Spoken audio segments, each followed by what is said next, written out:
Good Good evening. evening. How are you? Hello, hello. Happy holidays, everybody. Happy holidays.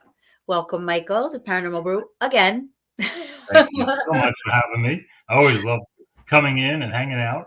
Oh, yes. I love, I guess people then start to notice, like, I always have my my regulars on, who I love having on. So, Michael, you are one of them. Everybody Thank in you. radio world, I have Michael Laciano with me. Did I say that right?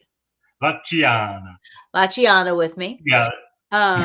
He is going to tell everybody out there everything about himself, and then we're going to talk about his new series, Journey Through the Past, which I'm anxious to hear about. Recently, Michael has also did an investigation at the Hoover House, 1912 Hoover House, and had some awesome stuff happen. He's going to share that, and then we'll just talk about things coming up. For those of you that don't know me, I'm Taryn. I'm from Paranormal. I host Paranormal Brew. We do have a lot of people watching. I just want to give a shout out. Megan Tauber, hi Peach, love you. Ajing from Indonesia. Thank you, lovely woman, you for joining us as always. Thank you, Patricia. Paranormal King Radio Network is here. Hi, Ross. Bill Freeman, Selma Mansion. Troy, hi Troy, Dr. Don Moner, Haunted MD, and we have Colette, Tracy, hello, how are you? Thank you for watching. Can't wait to go to the Hoover House, and Dana is here as well. All right, so I got through that first little round. Okay, anyway. So Paranormal Brew every Wednesdays, 7:30 p.m. Eastern time, booked through March. So everybody join me. Michael, without further ado, please tell us about yourself for those that don't know you, and Alrighty. Start from and how You you know got me, into this. I'm very Yeah. shy person, so. Oh, that's all right. My name is Michael La Chiana, and I created the Heritage Hunter Society many years ago. Been very fortunate to travel the United States and also to some other countries over the years and investigate paranormal. I've always had great times. Met Tara a few years ago through all her different podcasts and things, and she's just great host with Yes. all her friends. Then the last year or so, I've been working on a new series called Journey Through the Past, which is now on Prime TV, Prime Video, and today just hits the 3-month mark. It's doing really well, and it's a series about real historical places and how the paranormal plays into that with these locations and different experiences I've had over the years. And I've had no place to share it really. Oh, I hear a dog. Yeah, I know. Can you turn the light off? Yeah. And so now the new series is on Amazon Prime, so you can all watch it. So don't be shy and tell everybody how many. What did you tell me today? How many views? As of today, 160,000. That's from here to the UK. And That's so awesome. So it's doing really well. I wish they had more demographics to tell me like where it's being seen in those areas, but they don't. So, but that's Right. okay as long as people keep watching it. And it is a true documentary series. It's no fabrications or anything. Everything on it is real. And the things we've captured over the years at the locations. The first episode is called the Country Squire Inn, and that's the first one out. And worked with many great paranormal investigators over the last few years on this location, and so we finally made this episode and got it out onto Prime Video. Oh yes, I'm happy. I watched it, and hi April, love of my life. So I watched it, and I said to Michael, I said, it was good, but for some reason my sound was muffled. I couldn't really hear that well, Yeah, and something wrong with your settings, because I yeah, sent it to like 4 other people that morning, and everyone's like, "No, it's crystal clear." So Yeah. it's got to be something on your settings. So you just have to maybe. Are you listening through a sound bar or something on your TV, or No, we don't have it hooked up. I'm gonna try to watch it again. you watch it because you really need to hear all the evidence that's on there clear, I know, no, I want to hear as it. well as the videos and the photos. Never as gorgeous as you. Yeah. Anyway, all right. So, um, let me just explain the Heritage Hunter Society. Like, what was your main focus when you started that or started to do that? Like, what was your main focus? Was it the because you're a history buff, which is awesome. I mean, that's like, I mean, I feel like that kind of has to go hand in hand when you're kind of, so the Heritage Hunter Society. I mean, that's just an awesome Well, name, first of all. It's not a normal name for something, but just right. explain that for us. Right. Well, I mean, I grew up going to many historical places, living in New York, and I traveled a lot to different locations. My grandparents used to take me to a lot of history locations, things like that. So when I finally moved to North Carolina back in 1992, I was enthralled with all the history that's here, and I started traveling to different places. Here, everything is free. You can go to forts, you can go to museums, you can go to anything, and there's no charge. So I started doing that, and I started having some experiences, paranormal experiences.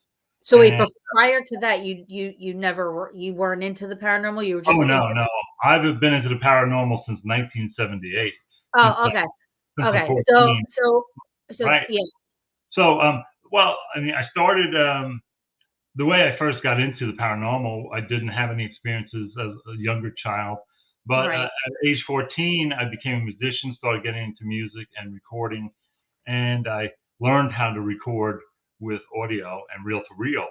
And so my first experience, I actually captured something really amazing with a 2-channel reel to reel, which was amazing. So that kind of got me started on it, and I've been fascinated ever since, reading books, studying over the years.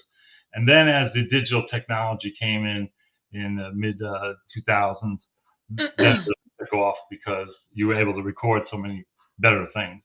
So that's really how I got started. But in the early 90s, when I started the Heritage Hunter, I wanted to put something together where I could put historical places and what is possibly there and link them together. And I've been doing it ever since. So you go in and you try to find like the truths behind the stories, the legends, the Right. whatever. Yeah, my goal was to go to Mount Vernon, go to Monticello, go to really historical places and see what I could find. And I did do that. And I did actually have some experiences and got some recordings there. Like I said, I've been very blessed to go across the pond as well and go to France and go to England, Spain. And so, of course, I always carried my gear with me wherever I went. And I had some really great experiences there too. So, yeah, it's just, I don't want to go back to Europe again. Definitely, there's so much to see over there. So, question, because it's just popped into my head. Do you think because of like, other countries being older than the United States, do you think that that's why those places tend to have a little bit more phenomena happening over there? Like, I believe in like, for some reason, I believe in like the Egyptian curses. Like, I wouldn't mess with a tomb. I wouldn't take nothing from there. I wouldn't Right. do anything disrespectful while I was there. Like, because I don't know why, but I believe in it. Like, I think it's legit. Well, I think everywhere, any place on this earth, there is paranormal activity. I don't think it's as far as we think it is. I think it's much closer to us. That other realm is very close. Just though we don't see it with our eyes. But I've had great experiences in Europe. I've had great experiences here in the United States as well. I mean, I have So, too, but they just seem to like everything seems so much cooler over there or something. I don't know. Like, oh, it seems yeah, so. it's really It cool. it seems so much more. I don't even know what word I'm looking for or how to explain it, but I don't know if Oh, it's like the actual like buildings and the structures and the way things were built and all well, that. Well, I know what Egypt. I know what that is. That's the Egyptians and yeah. their curses. That's Like, I definitely believe on my that's real. bucket list. Going to the catacombs in Paris, that was amazing. To go down there and to Oh my be with God. those 6 million skulls around you and all the bones, and just to take that in and realize that these were all people, and how many souls are probably connected to all these different, things. So, Okay, that was, so for those of you, so for the people that don't know what a catacomb is, like, it's underground, right? Or am I wrong? You tell it because right. Well, at one point, when Europe had the Black Plague and they had so many bodies and they were, burying them, and they just was so many massive graves, and they had a lot of disease, and the Black Plague came along. They had to find a place to reinter a lot of bodies to a more, healthier place. And they had all the sewer systems in Paris, and they figured that would be a great place to actually inter these bodies because they had just had too many, and graves are overflowing, things like that. So they actually designed a tourist attraction. This was in the early 1800s, and they put all these bodies down there, but they actually did it like artwork.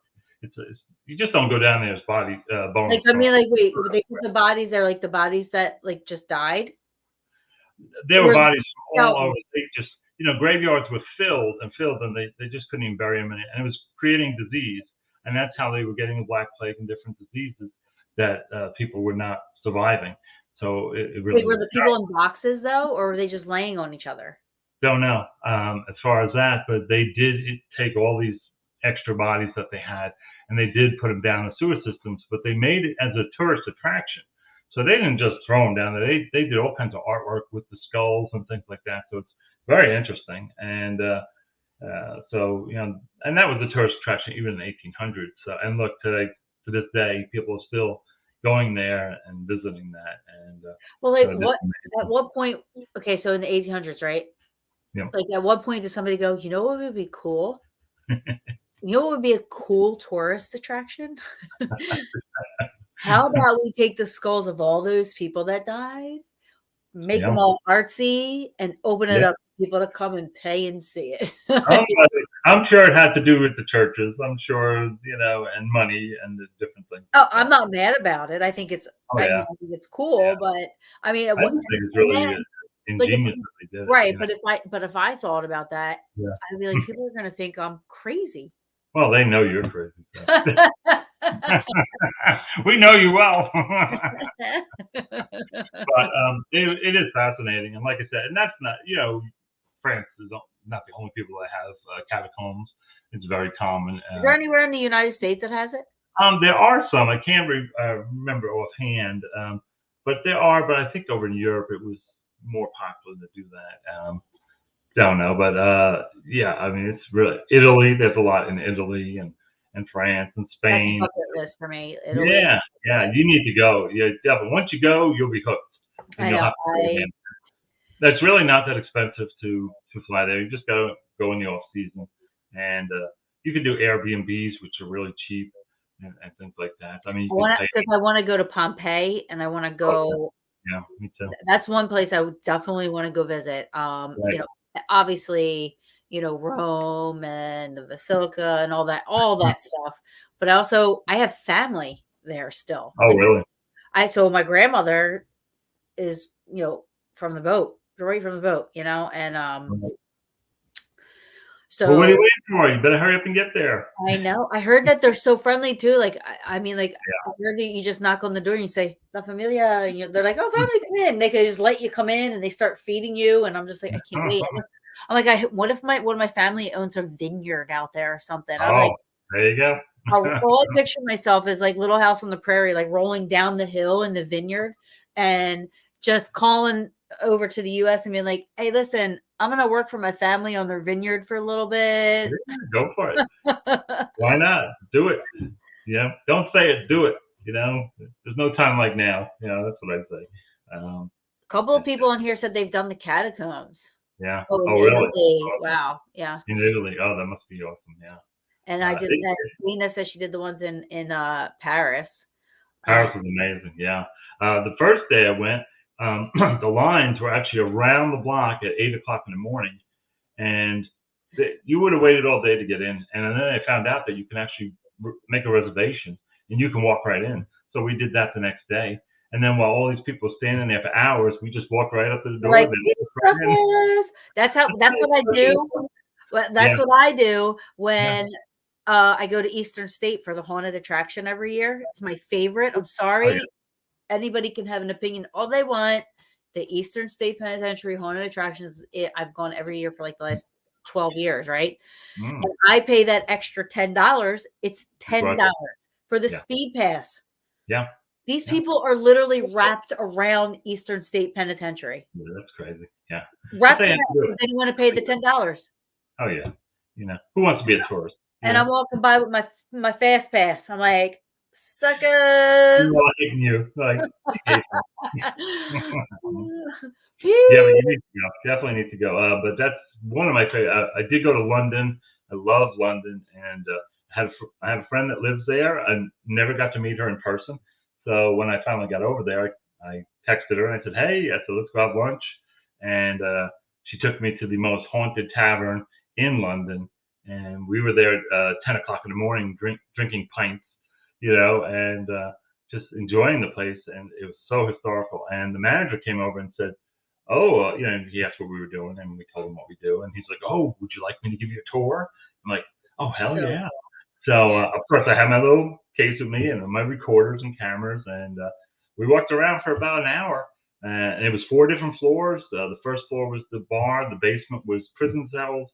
The second and third floor were opium dens and bordellos. So I was like, "This is a hell of a place to be." Uh, Wow. I mean, they had it all. It was like one yeah. side, And like that was empty. It was an abandoned building up above. And so I actually recorded and I captured about 4 or 5 different EVPs of, I do believe that they're women of the night because of what they were saying to me. And did capture also it was somebody. intelligent. It was Oh, intelligent. definitely intelligent. Yeah, definitely intelligent. About 5 or 6 EVPs from a 1 hour visit. And I can't wait to go back, So. That's awesome. Yeah, yeah, and they had the British accent, which is wild to get an EVP, That's and then cool. had the English accent. So Now that's see, and I think that that accent is so hot. Like I oh, love that. it is. It's awesome. So like I would be I Well, would be the idiot that's like, I would hear that guy accent and I'd be like, he probably looks like Lucifer, the show Lucifer. And I'm like, oh my God, that's probably what he looks like. And I would probably welcome in an incubus. Like, I'm like, okay, come on, let's do this. Kidding. I'm man, kidding. you're a sponge. Man, just a I'm little sponge kidding. there. But I had a great time, and like I said, I was so blown away that first of all that I was able to go to this location, and they were so friendly, and they're walking me around, they're telling me all the ghost stories of the place. Uh, just very friendly, very open, not like we deal with here in the United States, where some places are really cool, and other places are just don't want to be bothered with us. And I know it's which I don't weird. understand. If you have history, why wouldn't you want to see what else is connected to that history? So Especially if they knew like what we do. Like that's what I try to stress to these like historical societies that are just so like against this. They think it's whatever. And for whatever the reason is, I try to stress them like, yeah, but we eventually, I mean, maybe not right away, but eventually you can start to raise money for these places. And yeah, we definitely. don't, I don't, when I do events for places, which I haven't done many, don't get me wrong. It was just like little small public little investigations here and there. But like, I never ever charged the place or Mm, like, you know what I mean? Like I pay, even though I was doing it, I still put in whatever everybody else put in. right. Yeah, So if we were charging people $50, I was putting in $50 myself. yeah. So It's that a was really right. great thing to do that for these locations. I think they see a lot of stuff that's on TV or social media that turns them away from. There's a lot of groups that ruin things for a lot of other people. I know. We're more passionate people, and we're really about finding evidence and doing things very professional. But then you have the entertainment side of it, which there's nothing wrong with that, but it is a circus, and you bring the circus to town, and of course, then you having these big events, and of course, people have to get paid because this is what they do for a living, Sure. and yeah, to me, it's a very fine line, and I don't ever want to be on that side of that line. Look, I have a show on TV, but I'm doing it to share what I found and what I've experienced over the years. I'm not interested in trying to do it where I'm being compensated for money. Yeah, To no, I'm in the same me, boat. when you cross that line, it changes everything. And I have a good income. I have a good career. So I make decent money and pay my bills. So, I don't do the paranormal to get a paycheck. And Right. if you do, that's great. There's nothing wrong with that. That's your choice. Everybody has a choice to make. But to me, I think you taint a lot of things. And I do go to so many places and I capture so many things. And I would never want to give that up for a paycheck or for Right. money. So Right. for me, my personal feeling is that's how I feel about it. And I'm not interested in, and I have done some conferences, but it's always been for charity. Right. So that's my Right. thing. Right. But I don't bash anybody for making a living doing this. It's Yeah. very hard to make a living at it, and you have to travel Yes. a lot, and then you don't get paid, or you go to some of these big conferences that I've seen lately, where they got stiffed and they had to pay for all their expenses. So that stinks. That's not fair to them. So Yeah. No, I I agree. try and stay away from that. I'm not interested in anything to do with that. And Well, everybody has to make their own choice. yeah, absolutely. And I was just talking about this with someone, and forgive me if you're watching and I don't remember who it was, but was he maybe no, I don't know who it was, but it was Tim Mail who does the photographs for pooches. He does that Okay. paranormal event that goes to a local shelter. All the All right. pooches go to a local animal shelter, which That's I think neat. is so awesome. I mean, I want to bring it to New Jersey, Yeah, but that'd be great. I don't like New Jersey. So I want to maybe take it to like Pennsylvania or Come to something. North Carolina. Bring it to North Carolina. We love Let's it. do it. He need, because wherever he's at, that's where the money goes to, those local shelters. He doesn't Right. take it back with him. I Right. keep saying Michigan, but I believe it might be Ohio, maybe. It's Right. one of them back up there. And he's I going think to, it's great. I love when people do things for charity and raise oh, money yeah.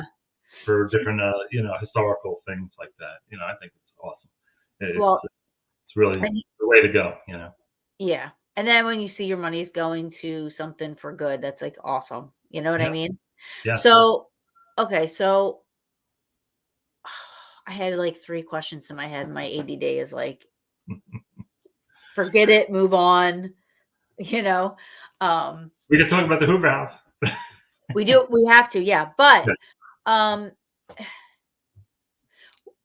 want your opinion on, if you feel comfortable giving it, Oh, on so there are people out there. I love what you do about, you take the stories or like the myths and this and that, and you try to like find out the real history part of it, Um, so what do you think about the Conjuring House? oh, yeah, that's a really touchy subject there. I'm saying if you Yeah. feel comfortable Oh, not no. answering See, that, I that's grew up fine. on Long Island where we had the Amityville Horror House.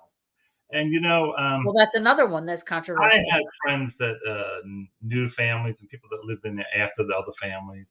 And they didn't have any experiences there. And then I also had a friend who was a paranormal investigator. His cousin was actually renovating the house for 2 weeks. So he was up there. He said, "Oh, I'm coming up for 2 weeks." He stayed in the house for 2 weeks and would stay there after hours after they were done, and he didn't capture anything in 2 weeks. And he's a very good investigator. I won't say his name, and he captured nothing. So I don't know. I always try to, even the places that I are investigating, I've always tried to find new places that nobody's ever investigated before. So my thing about going to places that are so famous in this, it's not my thing. I stay away from them.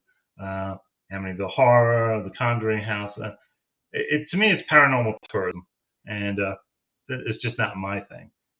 I like to go to a place that's never been investigated, and be the first ones in there to do that, and things like that. So Well, I don't go to Waverly Hill. I'm not really interested. So many people have gone to Waverly Hill. oh no, I want to go. I do Yeah, definitely want to it go.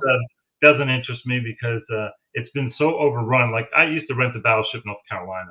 I rented it No, 4 times. listen, we're doing it. Me and the Peaches talked about it. We are doing it next year. Okay. Oh But my it God, is Dana and Jocelyn are on here, and Megan. So those are 3 of my Peaches. well, And you'll love it. I mean, where do you get a Battleship for 12 hours by yourself? yeah, and you sleep there. So it's like your You can hotel's sleep, there. You don't have you to can pay sleep for in a extra. You don't have to buffet, pay. and you have Right. the entire ship to yourself for 12 Well, hours, which that's a long time. yeah. And you get it at like 6 at night, 6, 7 o'clock in the morning. So yeah, and it is, but you have to work it hard. Battleship is a great place, and the history is amazing, but you do have to work it hard. Run a lot of audio, a lot of cameras, and things to capture things. So Yeah, it we're is. probably not equipped for that type of investigation, Well, but if you have a we'll have our recorder and a camera, recorders. that's all you need. Yeah.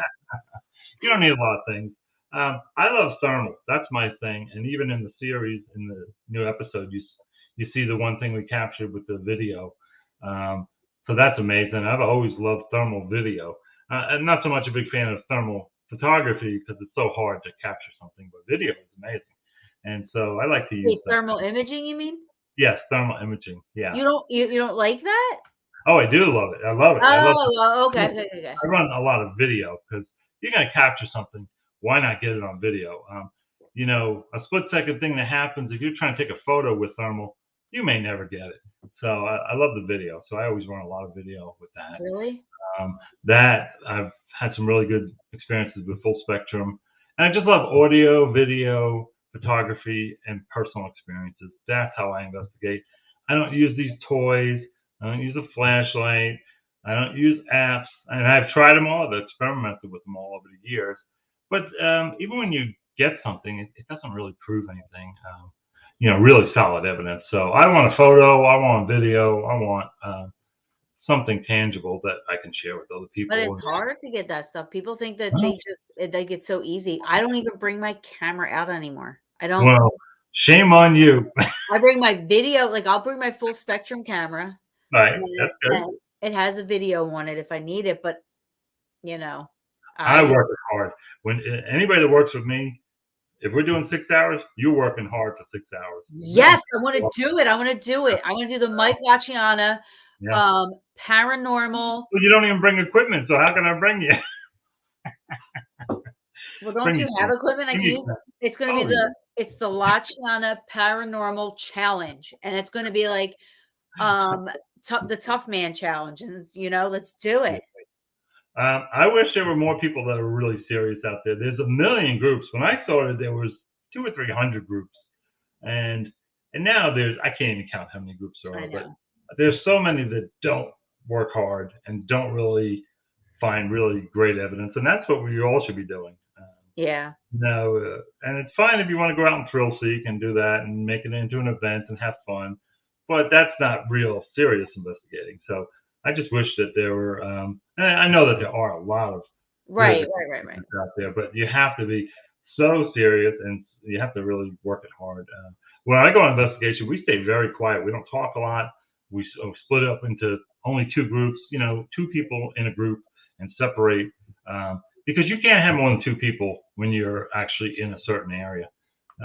You'll get just too much noise contamination and too much moving around, things like that. So, so everybody that works with me and I love the folks I work with about 4 or 5 different paranormal teams and several individual paranormal, individuals that are researchers, and we're all hardcore and we love it, and it's the way to do it. If you're gonna take the time and travel and spend money to go to places, you really want to get good experiences and good evidence. So that's what we do. That's our thing.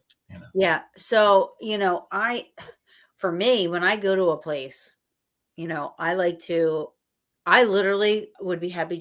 I wish everybody liked doing it. I know people have all their own things to do, but when I'm really wanting to, really investigate, I literally lay on the middle of the floor in the location. I don't care where it's at. I don't care how dirty it is. I don't care. I lay down. How can you do that? And I put my hands out like this, and I just lay down, and so I'm laying on the floor. Usually my legs are up, like my feet are on the floor, but my knees are in the air like that. And I put my arms out, and I close my eyes, and I just listen to my environment. Yeah, I don't look at anything. I just want to hear the sounds. Yeah, that's great. That's a good thing to do. And I do that in a perfect situation would be like 10 minutes. I'm not even kidding you. 10 minutes straight. Like I just want complete silence, and I just want to listen to my environment. You pretty much have to do that by yourself, because there's no way, if you had 4 or 5 people with you, it's impossible. It's impossible to keep people quiet. People will not stay quiet. Oh, I know. Move, they'll bang, they'll move a chair. I used to run a lot of public groups, so I know about multiple people, and that's why I've gotten to the point where I'll only work with one other person when I'm investigating. Not if I have 5 or 6 people on a location, everybody has to separate and they have to go in twos or whatever, or individually, and separate where we're not near each other. Otherwise, what's the point of doing this? Why are you even there? If you're not really trying to find what's there and how to connect to it. Or if you're not trying to like find reasons why things are happening on the same boat. I mean, because it's either way, it's a win-win. If Oh, you yeah. if you're talking to somebody and like, oh, we're worried about, because we keep seeing this guy and he's, screaming, get out, if you find that it's like, oh, there's a radio, whatever, you find this like reason for it, Right. I mean, and then you're putting that client's mind at ease, Right. so Yeah. it's a win-win, or you're getting that EVP and it's a win on this side, you know what I mean? Yeah. But you could also say, hey, it's residual or whatever it is, make your conclusion and then still make them feel comfortable. Oh yeah, that's why you're being brought in to begin with. I don't do a lot of residential cases anymore. I used to do many, but I love going to more historical places, like places in Gettysburg and wherever I go, and having the locations to ourselves that are more history based, Mount Vernon, things like that, which is like a dream. Which nobody can get into those places. They don't let people in, but versus the residential. But yeah, it's.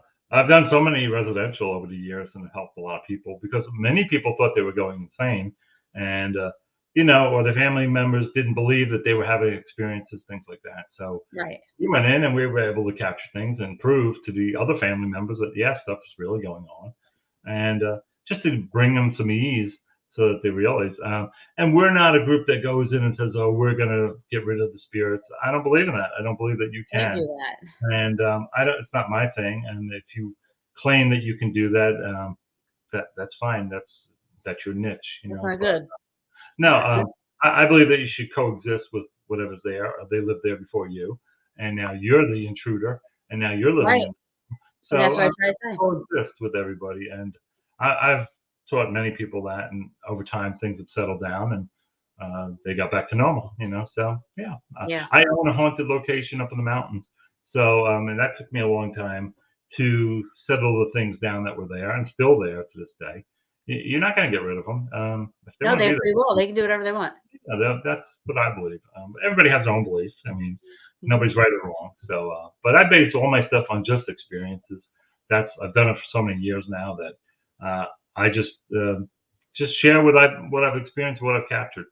I don't like to use the word believe because it's a loaded question, and who really knows what the right answer is. It's all about perception, right? It's all about perception. Exactly. And I'm not going to convince you that ghosts exist, and you're not going to convince me that they don't. Right. Exactly. So we know they exist. That's one thing for sure. But and I may have an experience, and then you go back to that same location. You have the same exact experience as me, and then nobody will ever be able to tell us, "Hey, you didn't have that experience." Oh, well, we did at 2 separate times. So yeah, it's just the paranormal is a very fickle thing, and you have to really be careful. And there's always somebody out there trying to knock your feet out from under you and this and that. But which I don't know. I don't get that, but well, there's people out there that like to be the skeptics that are what I call mean skeptics, versus people in it. I'm very skeptical of evidence that I capture. I'm a skeptic. I'm a skeptic. Yeah. I go in looking. But I want to prove to myself that I'm actually capturing something. I'll share it with 10 other people. And I'll send it to people all around the United States that I know, people that are really good, and say, hey, what do you see? And then they'll tell me what they see. And so that's a good way to do it too, because you really want to try and debunk everything. And then when you can't, then that 1% that you find, you can really study and say, hey, this is really interesting.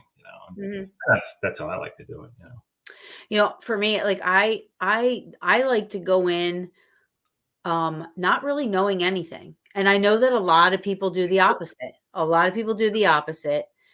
Right. But I don't want to know. I don't want to know anything. And honestly, I remember getting walked around Rolling Hills Asylum, which is, by the way, amazing if you haven't been there. I haven't been there. Rolling Hills Asylum is like in my top 3. Like Right. the best places I've ever been. Most active. Right. But anyway, I still can't tell you like floors, names of rooms, like where was what, even though we got walked around, like my brain just doesn't listen. I'm more A lot of structured. places are so big that you just get disoriented when you're walking around. There's so many rooms, Yeah. Just like St. Albans, same thing. And Yeah. if you haven't been there, that's an interesting place. Another place you have to work hard to get evidence, but it is very interesting. And it's a maze. There's 2 or 3 buildings, and when you're in them, you lose your bearings. It's Yeah. so easy to lose your bearings in there. Well, and I mean, even so, even as many times as I've been to Penhurst, Penhurst is nice. I can't tell you one lick of history about that place except Yeah. what everybody else knows. Like it was an asylum and people, were Reviews. wrongly treated and this and that. Like I have heard the history of that place and the building so many times. Mm. Can't tell to this day, still can't do it. I mean, my brain just kind of like, because when I hear something or pick up on something or whatever, which isn't often, but the hearing part, yes, picking up on stuff, no. But when I do and I say it, and then I find out that that's something that, happened or a person, whatever, it for me gives me more validation. Yeah, and that's a really interesting place. I've only seen documentaries of it, and a lot of my friends have gone there, and they love it. But I just haven't been there. There's so many places I still want to go, but I want to go out west too. I'm planning to go out to California and do some investigating out in California. All right, but listen, there's some cool shit over this way. All right, East Coast. Oh, I've been doing the East Coast for years. Selma Mansion. Yes. Selma Mansion. You have Fort Mifflin. Amazing. Yeah.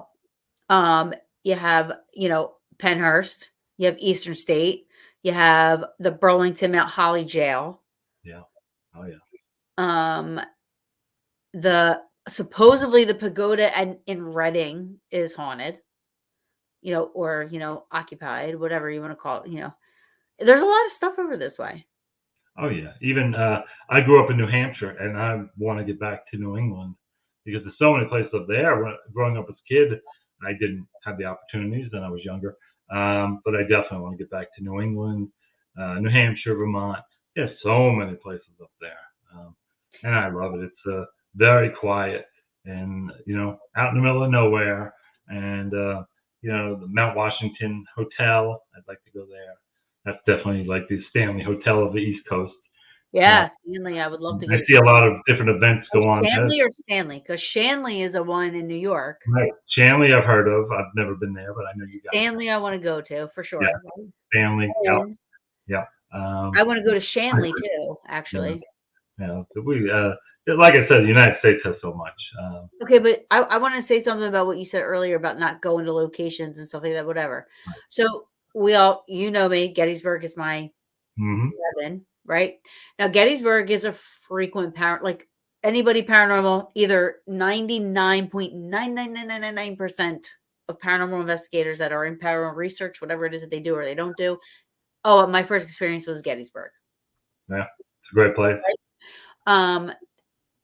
So I'm going to say that Gettysburg shouldn't fall under that category because of its history. And it's a town. It's not one location. It's multiple locations there, and there aren't too many entire towns that are haunted. And I've experienced so many things in Gettysburg, the town itself, not even on the battlefield. Right. Oh, me too. Great pieces of evidence on the Gettysburg campus, the college campus over there. Absolutely. Downtown, all different places. I haven't had that many experiences on the battlefield, but I've actually captured more things in town, and which I love, because it kind of goes against everything about Gettysburg because everybody thinks about the battlefield. Right. Everybody thinks that. I feel that the ghosts in Gettysburg, if they're out in the fields, they're kind of bored, and they're like, hey, we want to go where the people are. So they're going. I think that they're mingling around with the tourists. I really do believe that. I've had experiences at the Farnsworth, out in the beer garden, when we're all sitting there having beers, and somebody gets slapped in the neck, and we capture photos and things like that. we've had some of the best experiences in town. So Yeah. I The love town's it. great.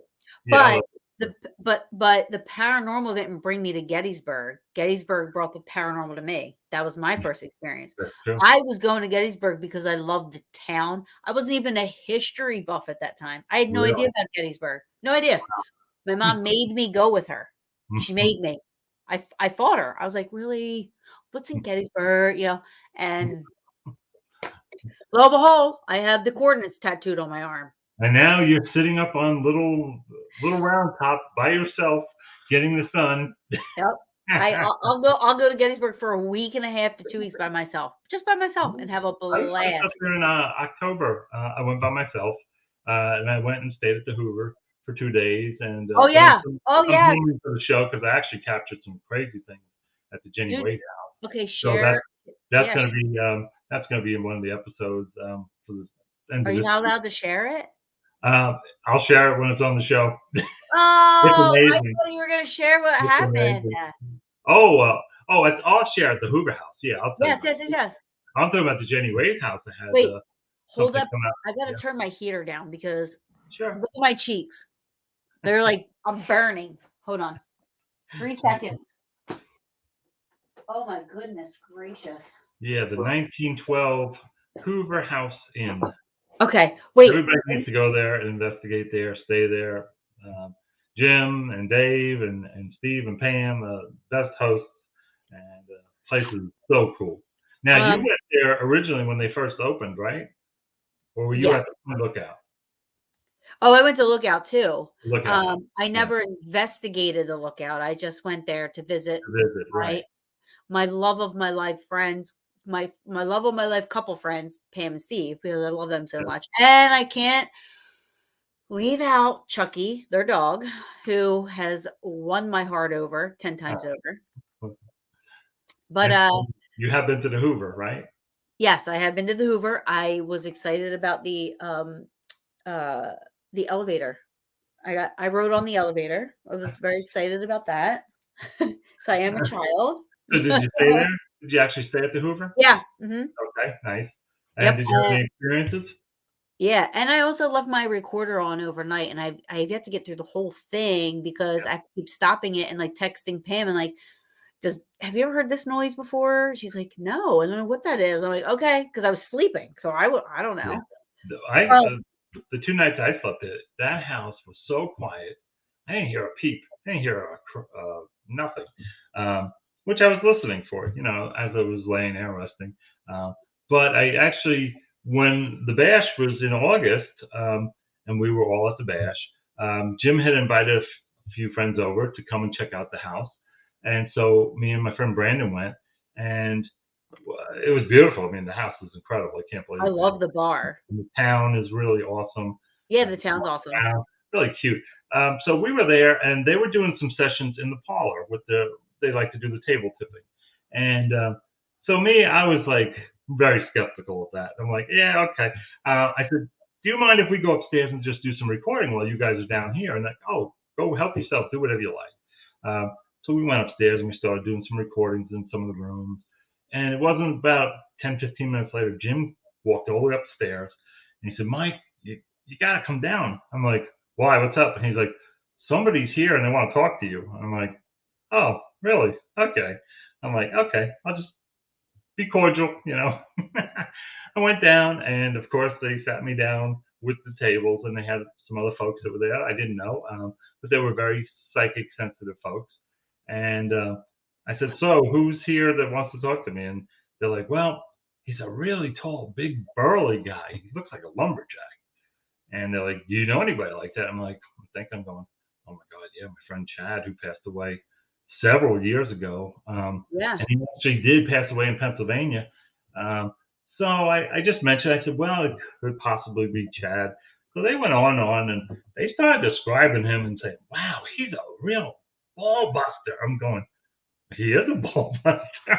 And like, he's saying some really heavy shit about you. I'm like, F you, Chad. And so we're just going on. We're laughing. We're having a good time. And I said, look, this is all nice and all, the table tip. And I said, but it's really not my thing. I said, I'm an audio guy. I said, so let me just put my audio recorder on. And so I put my recorder to the side. And so then we were going on, and we did another, 5 or 10 minutes of the session. It was interesting. I thought it was interesting. I was tipping and things, but really not my thing. So when we got done, they asked me about Chad, and they said, "Well, what happened to him?" I said, "Well," I said, "he came up here to visit his family. He brought his little children, a 3 and a 5-year-old, came to show the parents. They had never seen the children before, and he took a nap on the couch, and he passed away, and he never woke up. And he was 35 years old." Oh, wow. And they were all freaking out. They go, "Oh my God!" And with that, it got really quiet. And then out of nowhere, on my recorder, it's very quiet, you hear a male voice yell, and he says, "I'm pissed." And it was my friend Chad. I mean, I know his voice anywhere. He's got a very That's so crazy that you hear the voice, like he you actually recognize he the voice. OD'd, or he had gone to rehab, and he had just gotten out of rehab. So in the medical field, a lot of times when people do get out of rehab, not long after, sometimes some people pass away. And so we don't know if that's what happened, but 35 years old, he died on the couch at his mom's house. Could have been his heart. It could have been his heart. Could have been anything, but I have him a crystal clear recording saying he's pissed. I'm pissed. You don't have that available to hear, do you? I have it. Well, I do have it. Yeah, I'll share. I'm actually going to put it in the. I'll put it in the Gettysburg episode, and when I highlight the Hoover House, because that was one of the several things I got. So that first night we were just visiting, and like I said, they were doing the session. So I put my recorder down, and to capture that, I was, and my friend Brandon was standing in the hallway in the foyer, and we were. And he said, just as I mentioned about what happened to him, he said he felt a breeze go right by his face, so like somebody leaving. And so, and the house is closed. You've been in the house. There's no drafts. There's no. And so I mean, for being a big Victorian house and having like, oh my God, high ceilings and the gorgeous. I mean, just beautiful. Yeah. It really isn't your typical noisy old house. No. And the wild thing was, so I captured that recording, and I always, every year on the anniversary of Chad, I would post a picture of something just to keep memory of him. And for the last 2 or 3 years, I've been so busy doing things, and I hadn't. And that recording was 2 days before the anniversary of when he passed away. Oh, he was telling you, yo, yeah, isn't that crazy? Put a picture up of me. Yeah, well, I got the recording because I tried for years. Wait, can you play it? You have it? Not offhand right here, no. But I'll definitely. All right. So listen, let me get to some of this stuff, because there's people. Rich, I know you're watching. I don't know what you were referring to. Where is it? It's up here a little bit. It was around when we were talking about something. He said it's overrated. Something was overrated. And I don't know what he was referring to. I just wanted to know, because I don't want you to think I'm ignoring.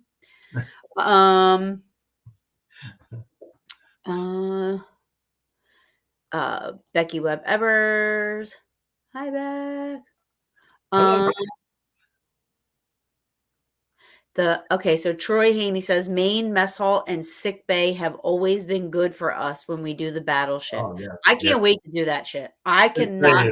I said ship for anybody watching with their children. Ship. Can't wait to do that ship. But yeah, Battleship North Carolina, you'll love it. And please let me know. I'll definitely come down with you guys. And oh yeah, I'm gonna tell you for sure. Years. I used to rent it. I rented about 4 times. 4 different times. You told me that. Yeah. I'm telling you, it's a workout, because there are no regular steps to go to the different levels. You kind of have to go up and down ladders. So you're gonna get a workout. So just know that. Sweet. Yeah. Awesome. Yeah. I love it. Rich said didn't make a lot of money. I think he was saying like he's one of the people that get paid, you know what I mean, when to go to places. So didn't make a lot of money, but we got to do a lot of cool places and meet some great people, which is so true. You meet awesome people and friends. Oh yeah. When I was doing the convention, it's not about money, and for sure. If you want to make money, go do something else to make money, because paranormal does not. There's some big shows that pay well, but very few that before they get canceled. But don't do it for the money. Do it for the passion. Do it for the history. Do it for what? Don't forget where you came from. Yeah, Yeah, exactly. But There's a then lot. again, some people are in it in the beginning for that, Yeah, eventually they become failures on sadly, yeah. because that's not what this is about. No, it's about fellowship. It's about passion. It's about intent. These are things that we should all At work the end together. of the day, we all want the same thing, Yeah, yeah. you know? And the mystery of the paranormal is incredible. And if you don't really realize that it is a true mystery, what's out there, then you should go do something else. Right. Really go do Um, something else. I think remember when we were talking about groups and this, I think probably we're just talking about that again. Different groups have different philosophies. We've Oh, yeah, gotten excellent results with EVPs yeah, or spirit box sessions with us just having a conversation. Sometimes it appears spirit wants to join in. Yeah, I have to agree with Rich. Like I've noticed that like when we stop paying attention, yeah. then you Awesome. start to hear, the stuff. You know what I mean? I'm not a fan of spirit boxes for sure. No, me neither. Recorders, yes. Right. Uh, and then you might want to talk to Lourdes Gonzalez and Ron Iacovetti about the thing that they're doing. It's called DRV. I All haven't right. tried it yet, but the concept is a spirit box, but it doesn't use radio wavelengths. I've watched some of their things and I really like what they were doing. I don't like the static noise. Now I do believe in using static energy. And years ago, if we were going into a house, we would take a super big boom box. We put on pure static. We turn the volume way up, and we would leave that radio in there for about 15 minutes. And then we would come in, we take the radio out, and that room would be charged. You could actually feel it. And then we would start doing our sessions. So I do believe in static and things like that. But I'm just not a fan of apps, and I'm not a fan of a Oh lot yeah, of no, me neither. boxes. I don't like I've a lot. used them. I've used I like them. really quiet EVPs that I can just listen to the Yep. voice, But I because then like. I can work on it and I can clear it up. But if you have, things cutting in from, shack hacks and things like that, it's just not my thing. It's I've never. used them. I'm not gonna lie. Like I've used them just to Well, I've see. experimented with them, sure, but it's Yeah. not my thing. I I don't like. rely on it. I don't rely Yeah. on any of anything, you know what I mean? I mean, I think the EVPs are one of the most amazing things because if you use a really absolutely. high-end recorder, you stay quiet, and you actually get a really good recording. Um, to me, that's one of my favorites. That and getting photos and getting videos. So Those are and really, sometimes I can actually hear stuff, right? So yeah. when the spirit and I'm not dissing the spirit box, like, by any You means, have like, a VP instead of an I EVP. have That's VP. right. Yeah. Like, I have friends that make them, you know what I mean? They make, certain types of boxes and communicate, and they make, I mean, I'm not putting it down and no Right. way means, I mean, I'm not saying that the people that feel they've had, you know, communication with that, Right. I'm not saying that they didn't, but for me, I can hear, so I Yeah. want to be able to hear You're probably more and also clairaudient. put it on Audience, record. too. Right. You have good hearing. Um, Because I. to me, that's Oh how yeah. it's a little harder to explain No. than hearing something come through on a radio Oh yeah. while it's scanning frequencies, you know what I mean? So For that's me, with the boxes, doing this for so many years, I've realized how many hours and how many years I've wasted sitting there with these little toys and devices. As I rather get really, if I'm going to go somewhere and do the work, I want to get really clean, quiet, good evidence, and that's what I want. right, Everybody has their own thing. If they like using the boxes, that's great. Everybody has to do what they like. That's important. But if I'm going and I'm investigating and spending, valuable time, I want to get the best quality of, and I have a background in sound engineering and being a musician. So see, it's amazing. You'd be like a I good use that to really clean and get really good recordings. And plus, being a plumbing contractor, and I have electrical, heating and air, and plumbing well, there background. you go. So I have a little bit of everything that I bring to it, to really uh, debunk things or really get clear things. Yeah, and that's awesome. You need that. I think, I need that on my team. yeah. I don't even have a team, but, like, when I do, that's the same. When we When were you talking come about work with me, that's how it's going to have to be. okay, awesome, I love it. No. Although I don't know what I'm bringing to the table except for, Well, you maybe bring your quietness and listening. That's important because I work with several people that are clairaudient, and it's great. We'll just sit Oh, there that's quiet. awesome. And, I haven't worked and I with think it. you're like that. And like they'll say, "Oh, I just heard Tom," so we'll tag it into our recorder, and then a minute later, we have a voice saying, "Hey, my name is Tom," and I'm like, See, "Wow, I would love to work with validation, another clairaudient to see if we hear. clairaudient, amazing." You know, I would love to work with somebody like that because oh, yeah, I honestly want to see if what I'm hearing is what I'm hearing or right. is it in my head? Like I don't know, you know. I And mean, I like get it on the I even recorder. use a sound gun. So we'll put a recorder in front of us, and then we'll put the headphones on. We'll use a sound gun, and so that anything we hear, we'll just tag it. We'll stay quiet, and we'll say, "Oh, I just heard a voice, and it said so and so," and then whatever we're saying is going into the recorder anyway. So then it's almost like what we call a double EVP because you've actually heard it and you're tagging it, and then the recorder is actually recording it at the same time. Okay, but So let me tell you something about that. Ready? And Dana, if she's still on here, can vouch for this. We were at Selma Mansion, Norristown, PA, and we're all sitting there, all of us, because there's not that many of us, so we could all just investigate together. That's what yeah. And she had that on. She had, the headphones on with this, we're asking with sound questions. gun, yeah, And she asked the question. She said, "What's my name?" And I heard Dana. I heard somebody say Dana, but right. she didn't pick that up on the thing. That's interesting. Right. Isn't that interesting? Because But I did didn't even you know get a this was a recorder thing. going at the same time? Yes, and you can get it. And I picked it up on my recorder. Right. That's great. I let her play it. She goes, "Holy shit." She's like, I didn't even hear that. Yeah. And I then, think the sound guns are great, and I don't see a lot of people using them. oh, But no, no, I think it's you have great. to be quiet. You have to be, and you can't have people talking. That's why you really can't have a lot of people in a room. Um, like I'll go in a room by myself or in a location where there's nobody on the property, and I'll set it up and I'll listen. I'll sit at a table, and then I'll just tag things as I hear them, and I'll talk to whatever's in the room, and then I get like 4 or 5 things. So it's great that you're getting validation what you're hearing through the headset, and then also through the recorder.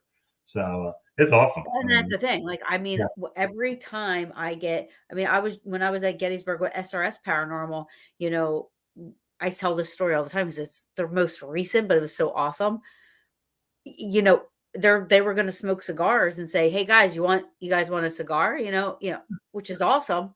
Yeah. And my one friend Al says, "I put them in the box," and Hmm. so I hear that, and then I hear the box, and then I hear you put them in the box. I know Al and Matt's voice, so I know Al said the first thing, and I know Matt said the third thing. Right. Who said the middle? So Yeah. I immediately said to one of them, I said, "Did one of you guys just say smoke or the box?" And they were like, they repeated what they both just said. I said, "No, I know you guys said it, but did somebody say the box in between?" Right. And think Right. about being a soldier, and it's like a luxury to have a cigar or a cigarette or something, Right. especially if you haven't had one in 150 years. And I do believe that those spirits are still there, still fighting the war to an extent. We've captured things where we've had a voice come up to us and say, a friend of mine got a really great recording at the Rose Farm, and we had an experience. Love the Rose Farm. Black shadow go by, and she asked something, and all of a sudden the voice said, "Am I dead?" Wow. So this guy didn't even know he was dead. You know what's So crazy though? Gettysburg, love it. Rose Farm. 99.8% of the stuff that I've captured has been intelligent. Oh yeah. You would think a place like that would be more residual. I haven't had any residual. I've had only intelligent. I've had a couple of residual stuff. Yeah. I have. But for the know. most part, it's been intelligent. I was at the 20th Main and I'm like doing an EVP session. I'm like, are you not thinking? Like, are you from Pennsylvania? And I'm literally sitting at the 20th Main Monument, right? And I'm like, are you from Pennsylvania? Here, the recording's like, no, Maine. Right. Well, and think how many different guys are there from different states and things like that. So that's a good question to ask. Yeah, we were coming one night. We were coming off the Pennsylvania Monument, and we were coming down. It was already dark, and we should have been out of there. And we were coming down. I had a recorder, and my folks were just walking by, and on the recorder, I have 2 men. One guy's yelling, He's yelling, "Charge!" And the other guy's like, "No!" Really loud. And he Wow. wanted to charge us. He thought maybe we were the enemy or something. So he was yelling, and he had to be within 10 feet of us. And he's yelling, "Charge!" And the other guy's like, "No, no, no." That's awesome. Yeah. Oh, it's crazy what you can capture there.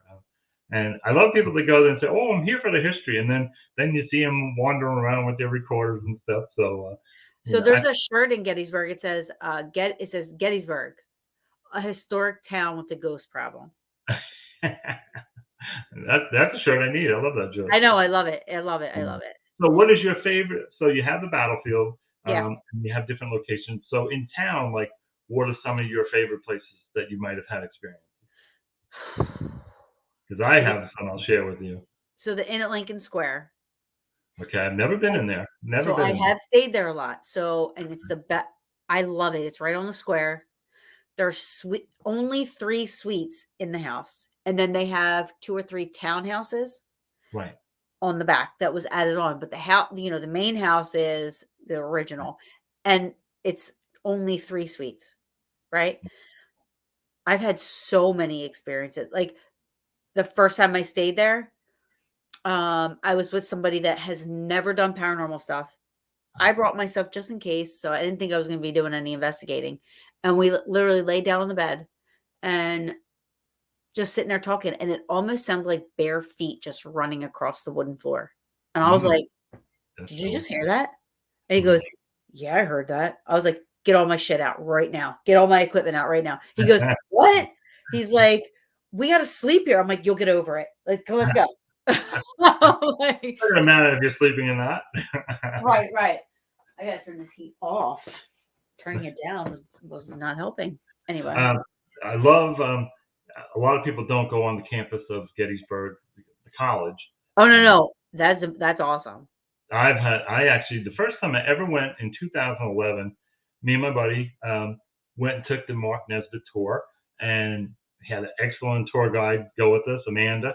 And of course, we walked down Baltimore Street and we went over to the college. And she was sitting there talking. We're in the dark, and she's talking about the Blue Boy ghost. And she's telling of what happened to this boy and this and that. And I had my full spectrum camera with me. And so the full spectrum that you don't like? Is it what? Oh no, you like full spectrum. You like thermal. I love full spectrum. I apologize. And I've had a lot of success with it. A lot of people don't. She's talking, and so she's talking about the Blue Boy ghost, and I snapped one shot of her, and right next to her, an image about 3 feet high, this blue cloud is right in front of us in the dark. And I look and like, I always take 2 or 3 pictures. And of course, second, third one, it was gone. So I said, "Oh, can I show you this for a minute?" And so I showed the whole group of about 30 people, and everybody freaked out. They're like, "Holy crap!" It made no sense, and it wasn't with a flash or anything. It was, through the full spectrum.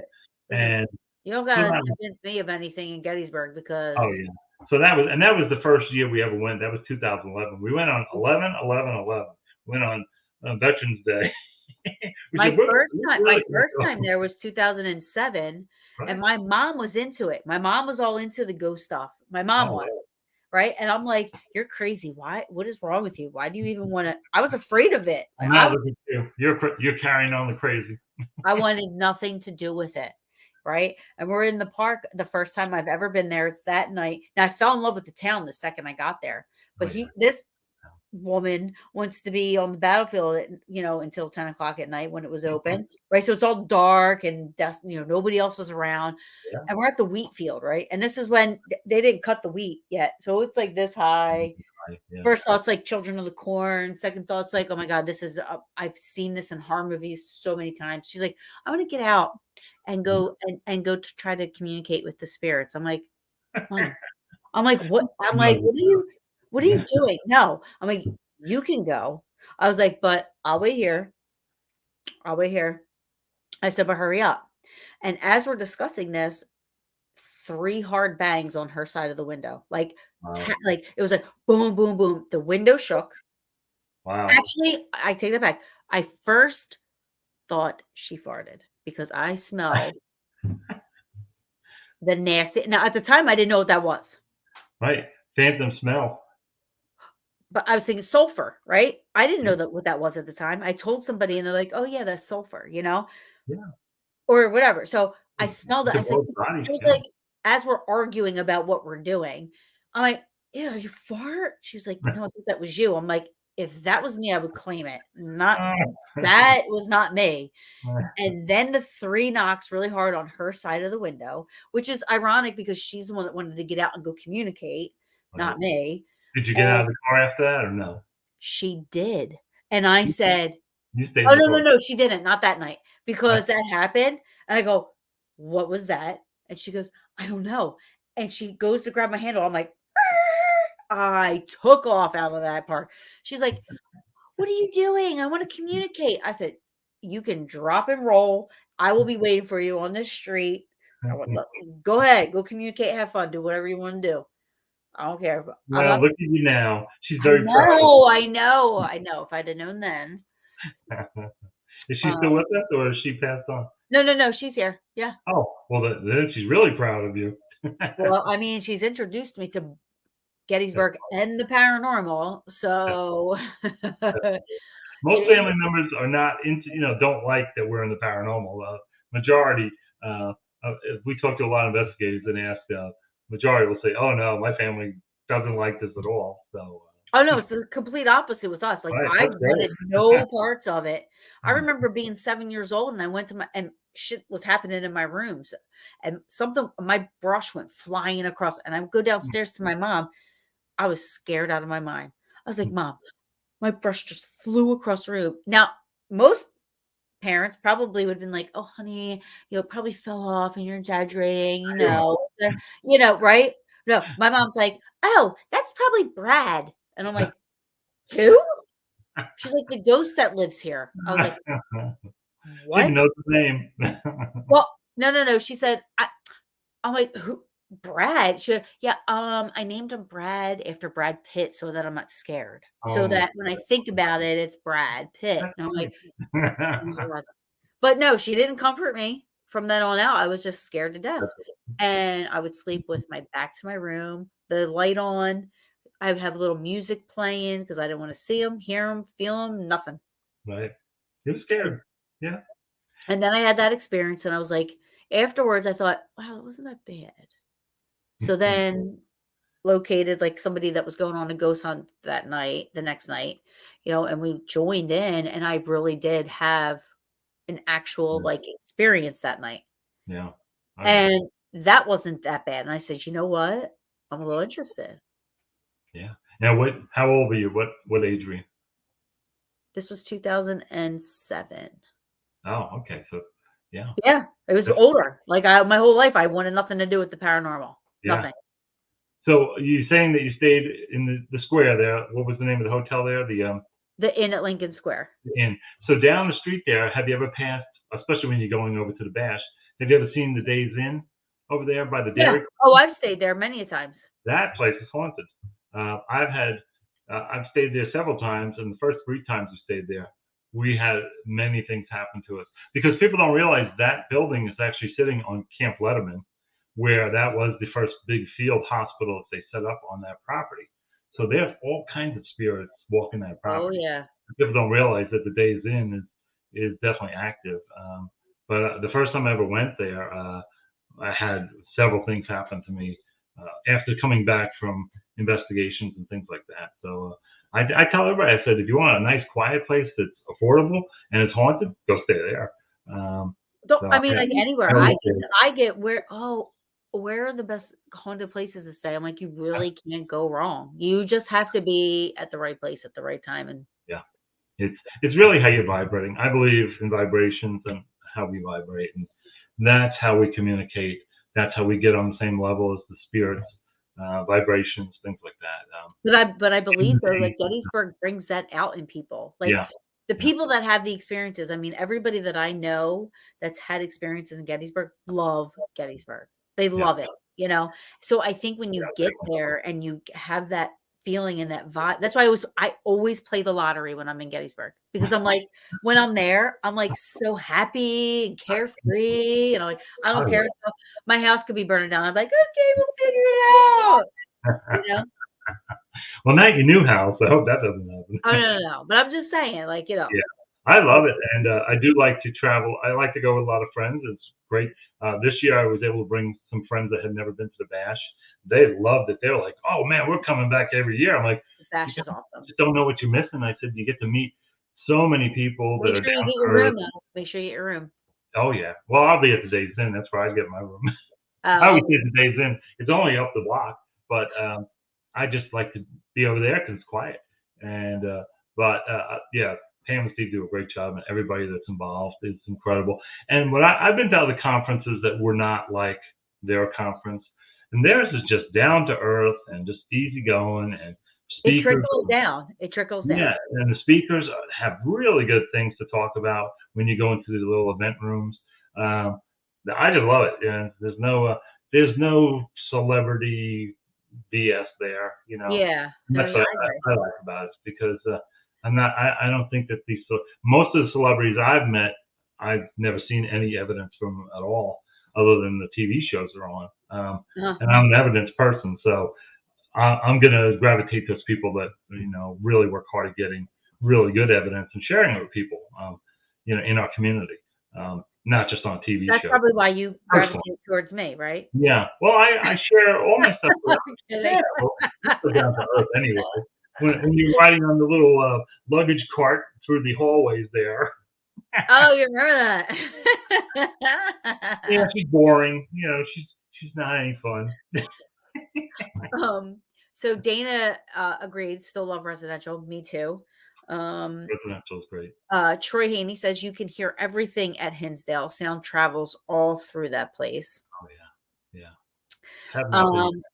Dr. Don, why Yeah. do you think that historical places like Mount Vernon will not allow paranormal investigations? Yeah. I wish that they would. He's asking, why do you think?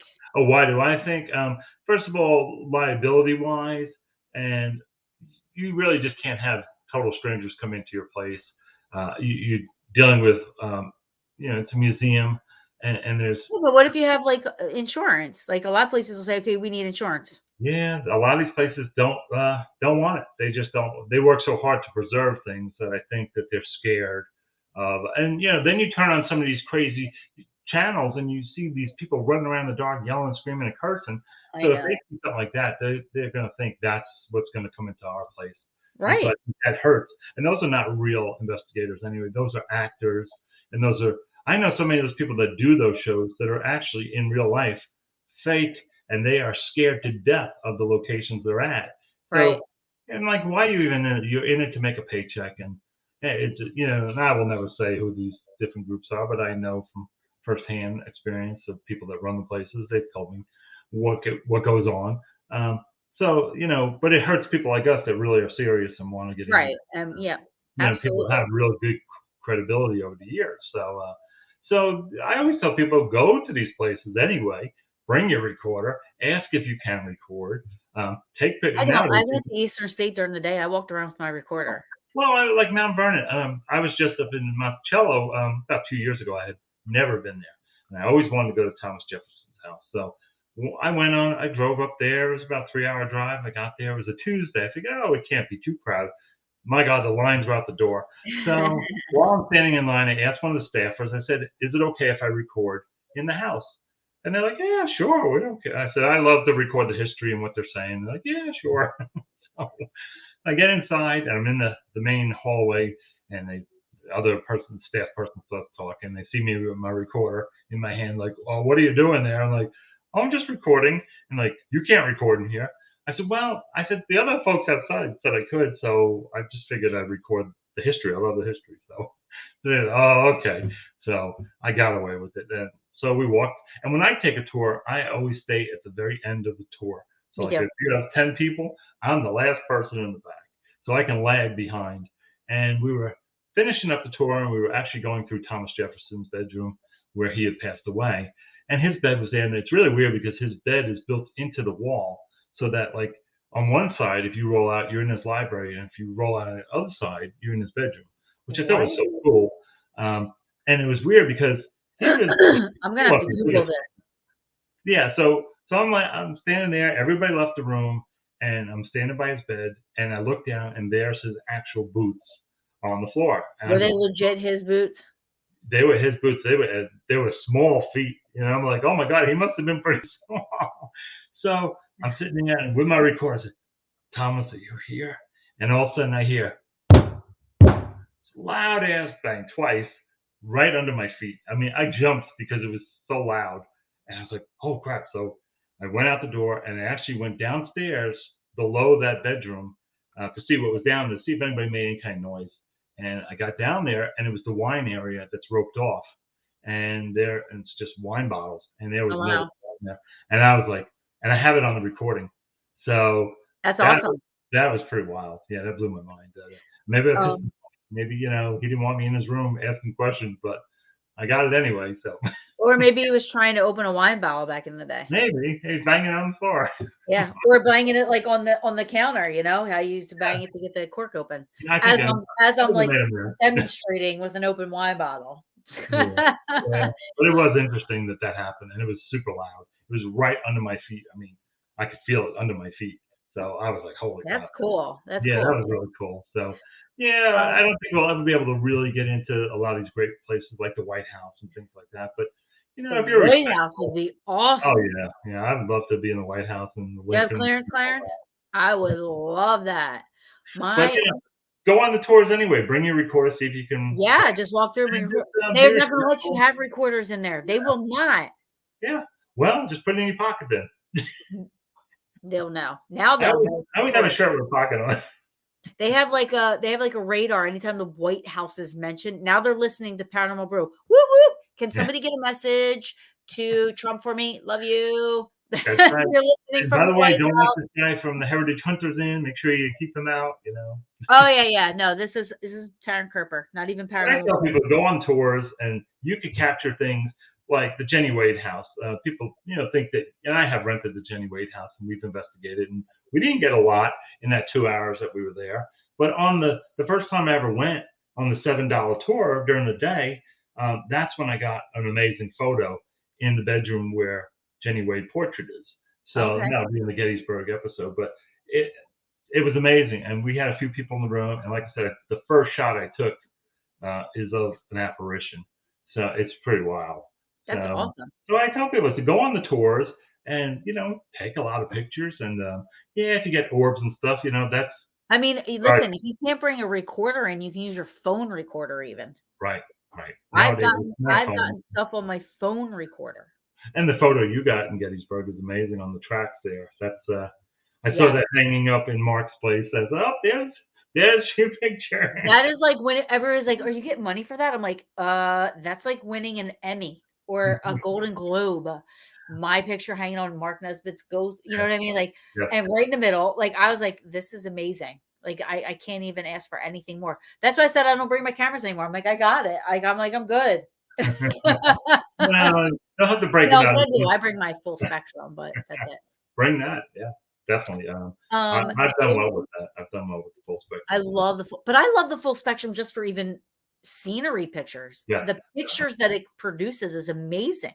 Yes, and then you can alter things too. You can alter the pictures. No, I don't know how to do any of that stuff. Oh, it's easy. I have no idea. Can do it. You can do it. The only thing that I know how to do is cut audio. I don't know how to enhance it. I don't know how to enhance photos. No idea. What do you mostly use? Do you like to nothing? You mean to do my audio? Yeah. I honestly don't even know. I'd have to look. Download Audacity. It's free. I think it's Audacity. I think it's Audacity. I love Audacity. It's very simple. And you don't.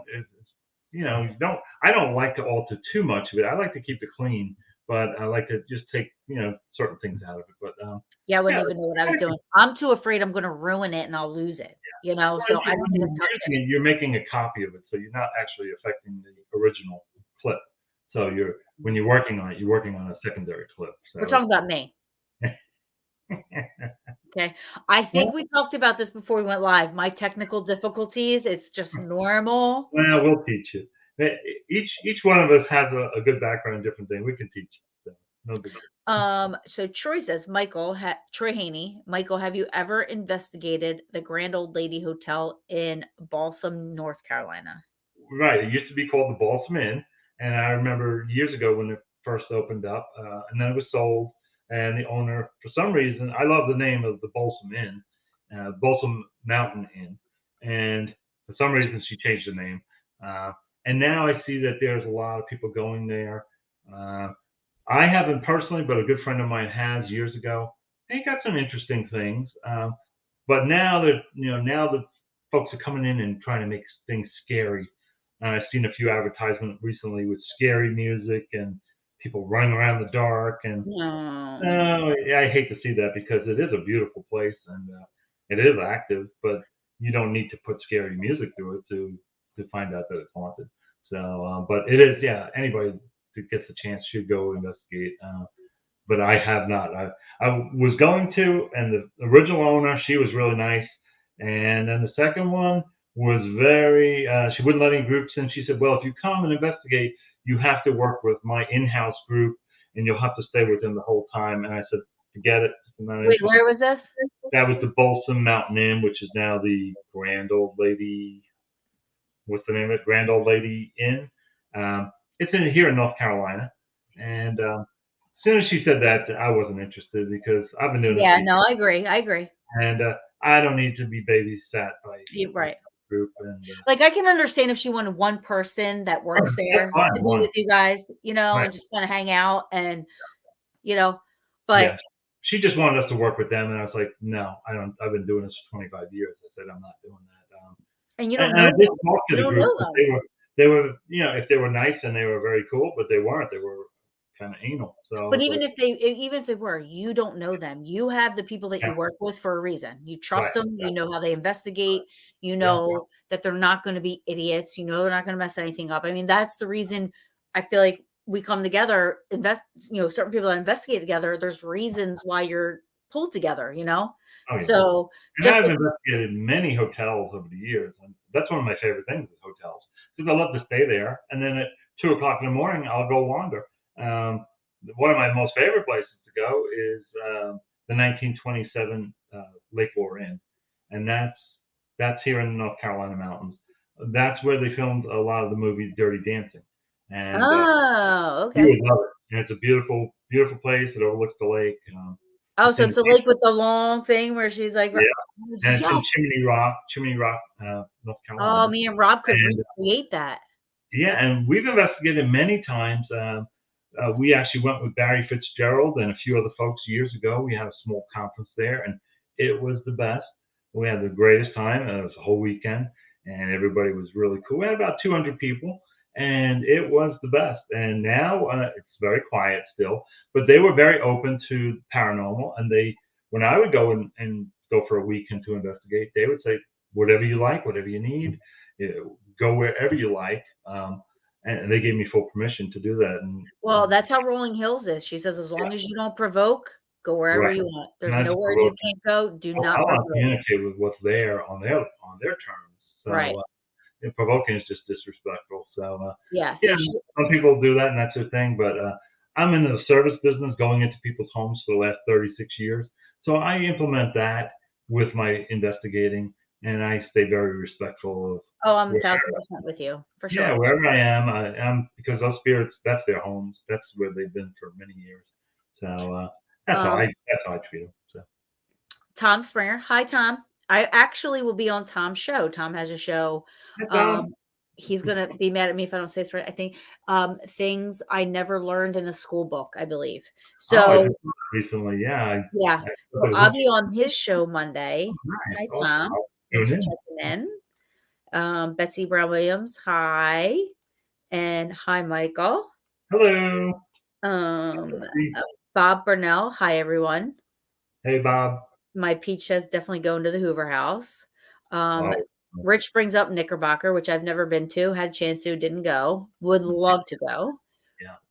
Yeah. Betsy says Crescent Hotel, I've heard of, would love it. Arkansas, sure. Rich is agreeing. We did look out, had activity throughout the house and the shed. Nice. Hi, Megan. Hello, Megan. Paranormal King Radio. Thank Hello, you. Paranormal King. Dover Power Tech. Hi, folks. Hello. How are you? Hello. Thanks for checking in. Let's see. Oh, it's definitely a workout in the battleship. Dr. MD. Oh my goodness, it is a workout. Trust me. Hi, Mary. Mary's checking In in good on shape. YouTube. You have such nice folks on your show. Uh, I love all these blog radio shows. It's great. This is a great way to meet people. okay. The 800-pound gorilla in the room is that there is no attempt to account for radio station broadcasts. And maybe they were talking about like the spirit box thing, Oh, okay. which I think so. I think that's what they were saying. I'm not sure. EVPs are my favorite pieces of evidence. So yeah. Dana. So remember I told you Dana was the one. Okay. She said, "Say my name," and I do. I do. I do when I'm like focused. I'm hearing. She was the one, and we listened back. The sound gun. Yeah, that's awesome. And Jocelyn was saying the same thing. We hear your name itself. Yes, I did. I heard her name. Photos, audio, video. Those are really and then personal experiences with those. That's my favorite evidence.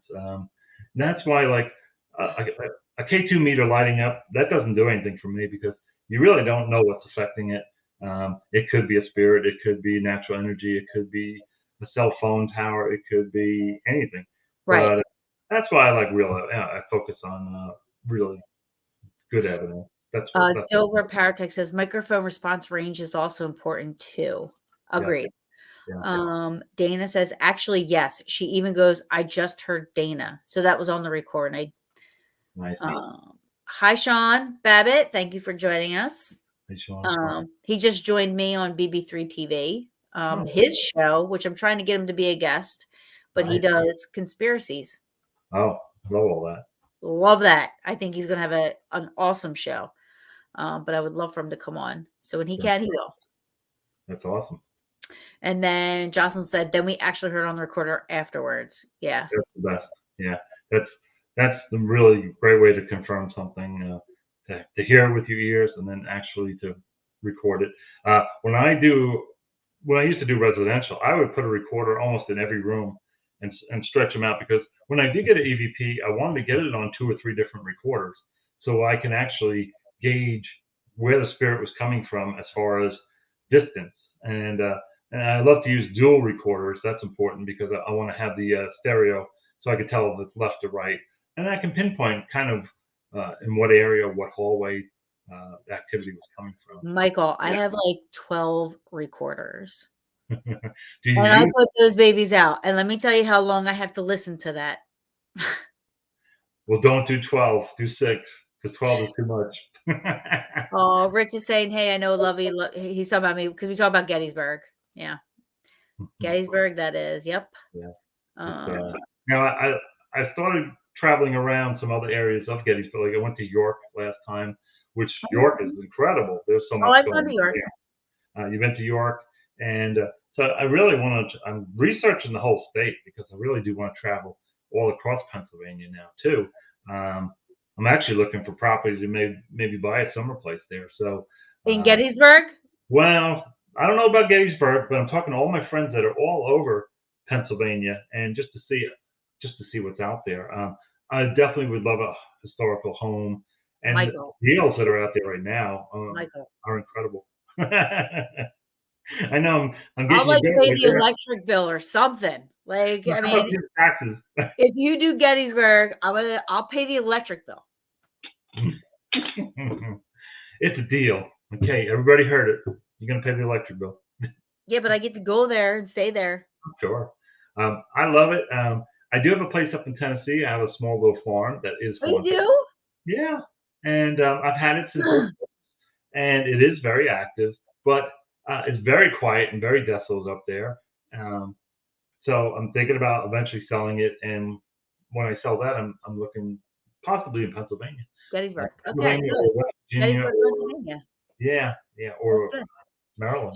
So my friends from Tennessee. Now I was going to bring this up earlier when you talked about how they want other team, their team to be there, whatever. So we investigated. We had the opportunity to do Wildwood Sanitarium in New York, and the Mountain Gypsies were supposed to do it with us. That fell through, and then SRS Paranormal is coming up from Tennessee, and we're like, we didn't know who they were. So here we are in a situation where we're investigating with people we don't know, right?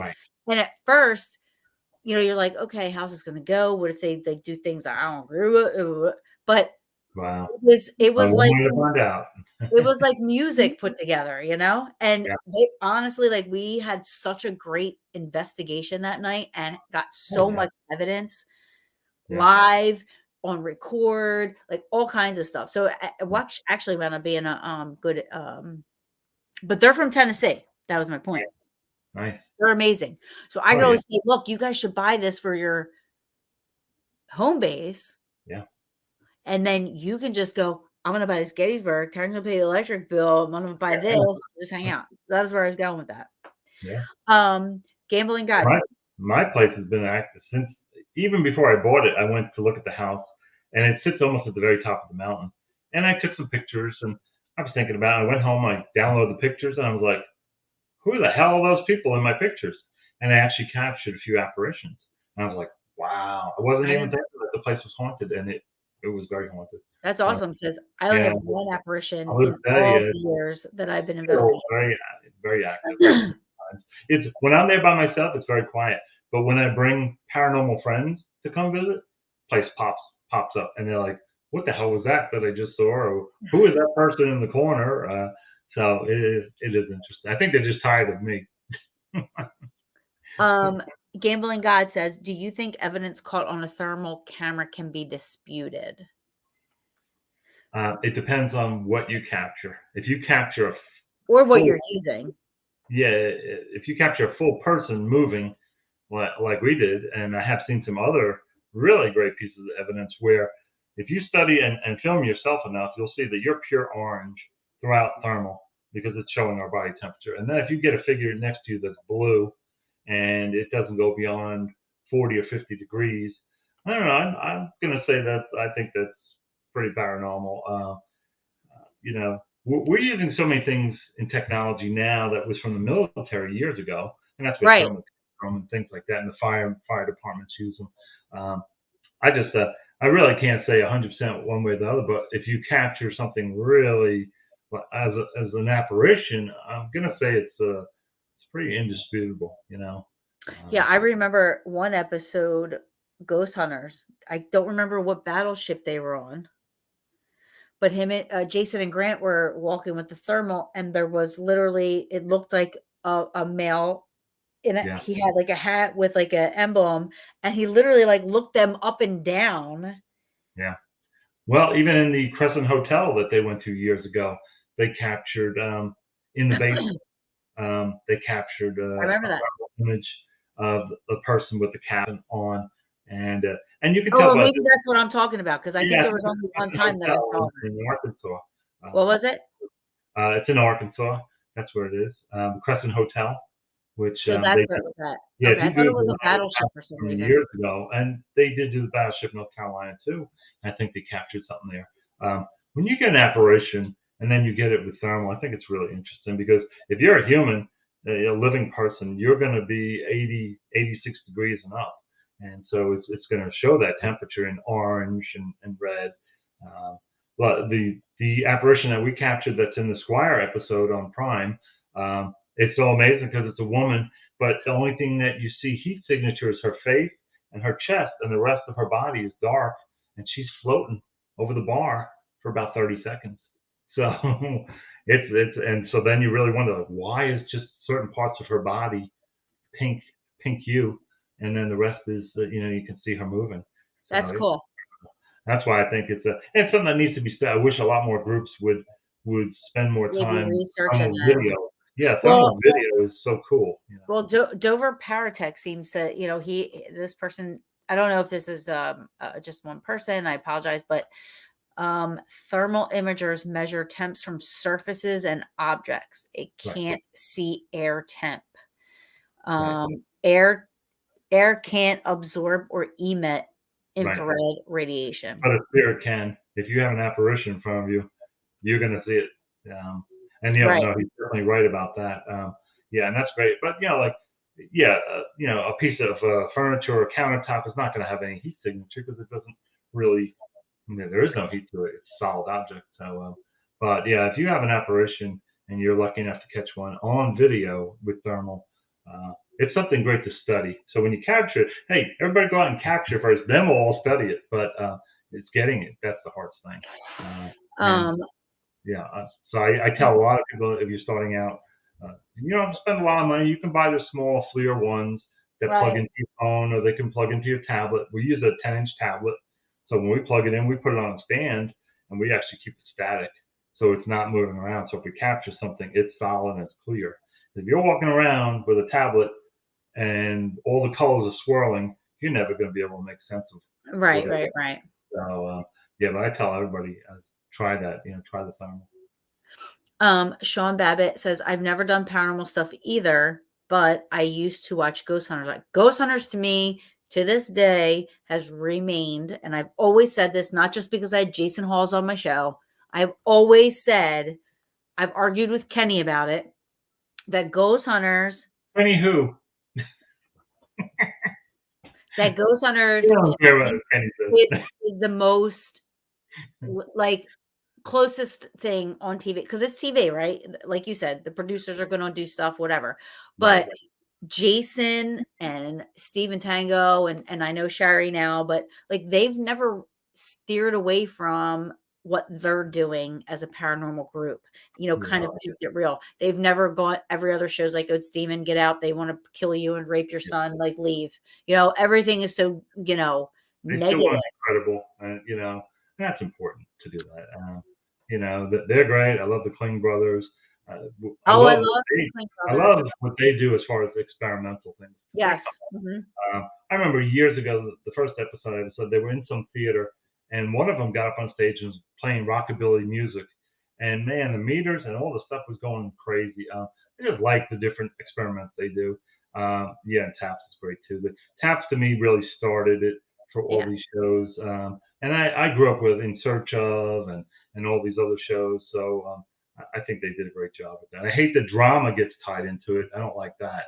But see, Ghost Hunters never had I mean, except for the very beginning, Brian, everybody's like, Brian was like a nuisance. Yeah, but I think that was produced. But it wasn't really drama. That was that was produced shit by that really happened. Yeah. So who knows? I mean, only they know, and that's where it should stay. But even so, it was still, they were all, that's why I really do think that Ghost Hunters International was a really great show, because everybody on those shows did a phenomenal job. No, that was a good one.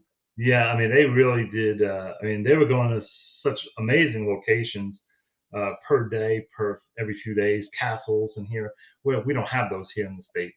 So I really enjoyed that too. So yeah, I think you can sit there and bash anything, and you can also, but just take it for what it is. Take the locations and the equipment that they were introducing to people. Now, a lot of people have left the field that were on those shows, and you don't hear about them anymore. That's a shame. But I think they got tired of the production companies and the circus and all that. Ghost Hunters is coming back. It's hard to balance. Yeah. It's hard to balance, But Ghost Hunters is coming back in January.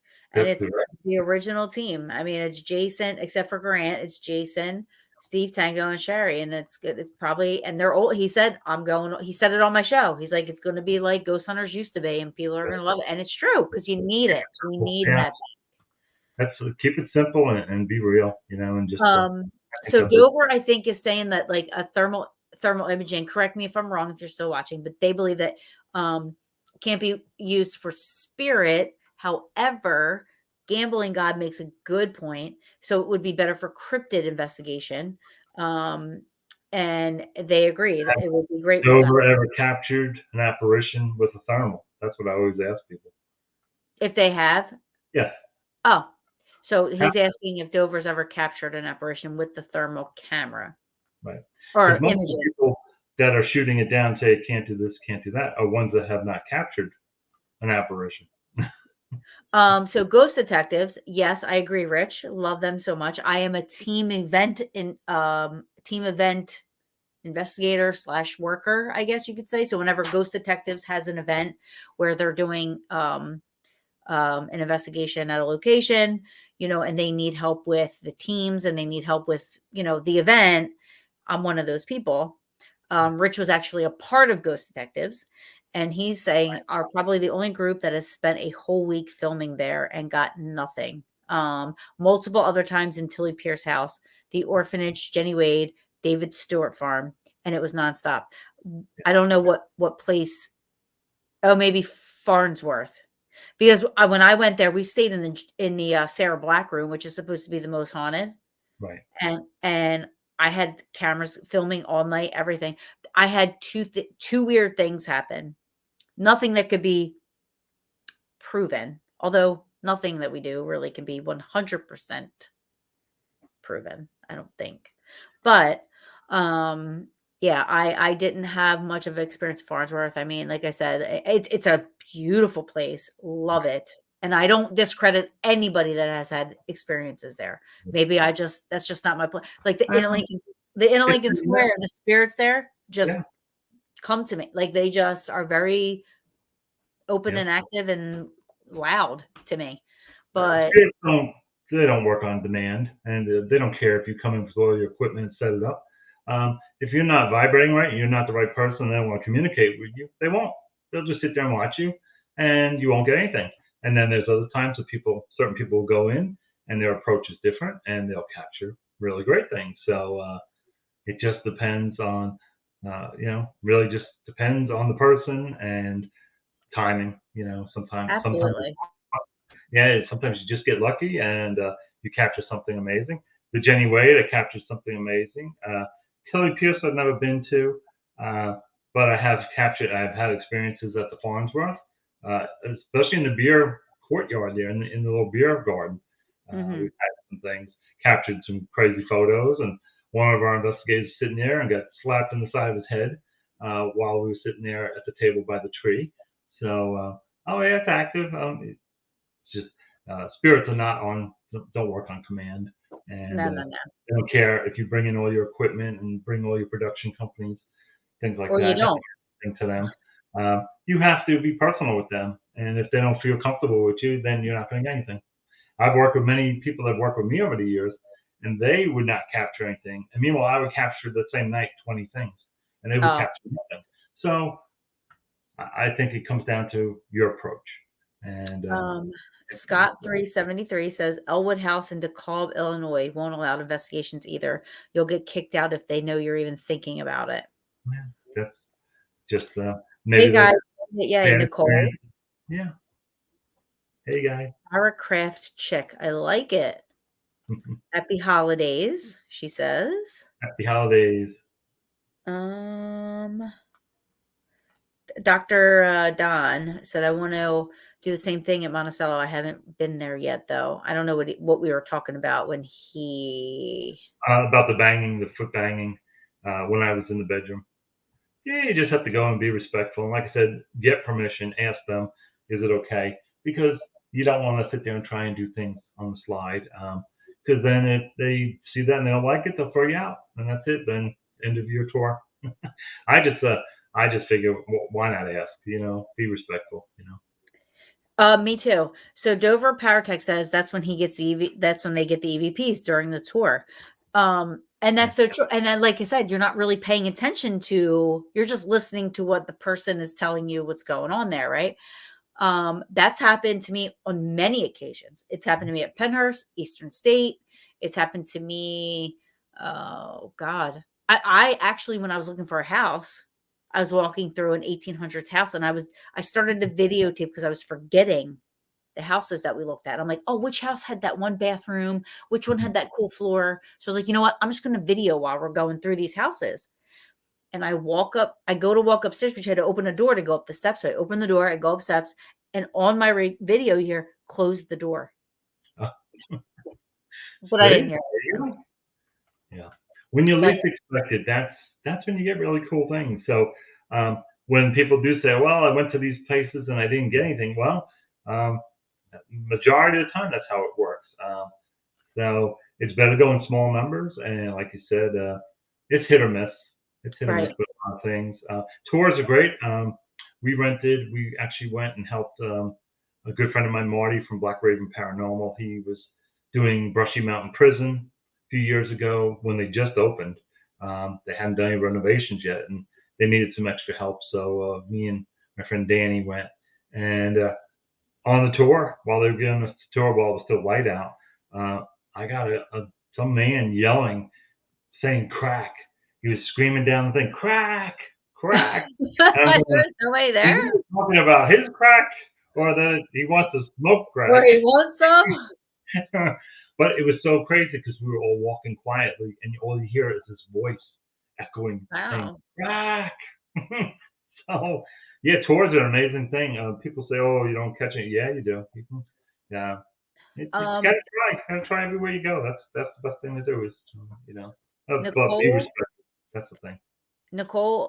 Paragraphed chick wants to know what was the first paranormal experience if I may have missed the first part. My first experience. Mm-hmm. That was back in 1978 when I. Can I tell you something? That was the year I was born. Really? See? Well, I was 14. Is that your paranormal experience? Yeah, my first one was with the recorder. Whoa! What the hell read, just entered this planet? Yeah, see? You were my first paranormal experience. Was my record after I read about Dr. Hans Holzer and how he was recording, and he broke it down very simple on how to record spirits, and I tried it with a reel-to-reel that I have, and I actually captured somebody screaming. Now this wasn't even with a microphone. This was using pure static and plugging it into a stereo and turning it down to 0 to just have pure static. And I got this guy screaming and yelling bloody murder, and that's what got me started. And that was 1978. So that was my first experience. I had Sean said I had an experience at my lodge one day when I was there alone. Kind of makes me wonder if I should try to record and see what I come up with. Oh, definitely, yeah. Where's the lodge? What state is he in? Hold on. I think we talked about this. He might be in Canada. I'm not sure. Oh, nice. Correct me if I'm wrong, Sean. I apologize. I feel like we talked about this, but I can't remember. Dover. I'm about 30 minutes from Gettysburg. I love the town, but there are way too many power crazies running around there. I disagree. Well, there are some. There are. I mean, think about there's a ghost tour on every corner, which you shouldn't do it. There are 24 ghost tours now. I mean, that's crazy. I mean, that's what makes it the people that know any better, the people that watch Ghost Adventures and say, "Oh my God, that's the best show ever," and that's what we should do when we investigate. However, I'm in the paranormal. Literally, I mean, I go to Gettysburg probably 12, 15 times a year. And oh my God, really? 3 or 4 of those times you need to buy a house. You could pay my electric bill. I know. See? I 3 or 4 times. Really great. I think Mark Nesbitt really. I think he has one of the best. Oh, 1000%. That's what I was going to say. And his is very genuine, and because he's a historian. So the stuff that you're hearing are. I've listened in on some of the other tours, and they were kind of cheesy, and I don't like cheesy. I like genuine things. Yeah. The girl Amanda, who was his tour guide, she actually was the manager at the Ford Theater where Lincoln was shot. So I mean, he has really credible people. So it's not just like somebody off the street. No, he's credible. I love Mark Nesbitt. I have such respect for him. Like you have no idea.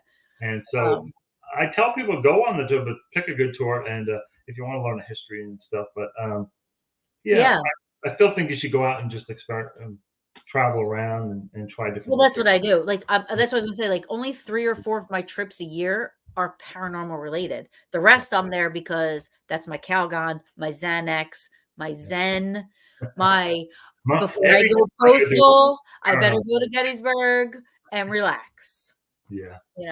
I go 100% for the paranormal, but I'm also going for the history because to me it's connected, and it's just like stepping back in time. Really is.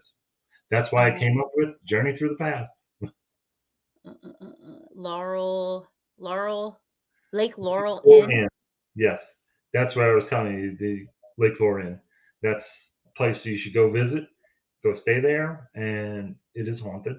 I captured an apparition in the lobby years ago. there. So yeah, it's a beautiful place. I've had articles written about me and the Lake Lorraine over the Well, years. there you go. Yeah. So anybody that wants to come to North Carolina, you also have Asheville. You have the Biltmore. I had a really great experience in the You were Biltmore. the one that sent me to that church. Yes, that was in South Carolina. Yes, Oh, South the Carolina. old See, gun church. I sent you there, and you went and trespassed. I trespassed. I did a disclaimer on my video though. I said, "Don't do what I'm doing." It is so Nope. cool. That is such a cool place. That was amazing place. It's That was just the awesome. steeple of a church left. The rest of the building burned down, and the steeple is just standing there. And it's And there's a graveyard way out in the country. Yeah, and there's a graveyard there, and it's way out in the country. out where all the old rice plantations were in South Carolina. And now, of course, over the years, the industry moved to other countries. But that is a cool place. I went there years ago, and when you were down there and you were on vacation, I said, "Hey, go to this place. You got to check it out." And I'm glad you did. I'm glad you did. I'm glad you found it. It's way out in the middle of nowhere. Oh yeah, no, I was determined. Somebody sends me on a mission. I'm on a mission. Yeah. There's Um, not that many places in South Carolina to find, other than Charleston. Charleston's amazing. yeah. You I need to had go. somebody challenge me to find a grave in the Gettysburg Cemetery, and I found it. I was like, "Don't." Really? Wow. I had somebody challenge me to find a name on, the Pennsylvania Monument where it has the plaques all the way around. Wow. They're like, "Oh, my great great great uncle, somebody was on this. Find his name, found it." Wow. Um, That's your special talent. yeah, right. No, it's not. Nope. Gettysburg's on my bucket list. Make it happen. Mystical Awakenings with RJ and Deb. Gettysburg is on my bucket list. You have to go. You will not be disappointed. But if you go for at least 3 days. Oh yeah, I've been going for 4 or 5 now. What part of Tennessee is your farm located? I I'm in, was raised around Kings Point, Blounteville area. That's from yeah, Scott. I'm not far from I'm about an hour from Kingsport. I'm right on the North Carolina Tennessee border. So really, if you go to the top of my mountain, which is about 5 minutes from my house, that's the border of North Carolina right there. So it overlooks all the ski lodges. So you can see at night, if you go up there, you can actually see all the lights on the slopes. So it's really cool.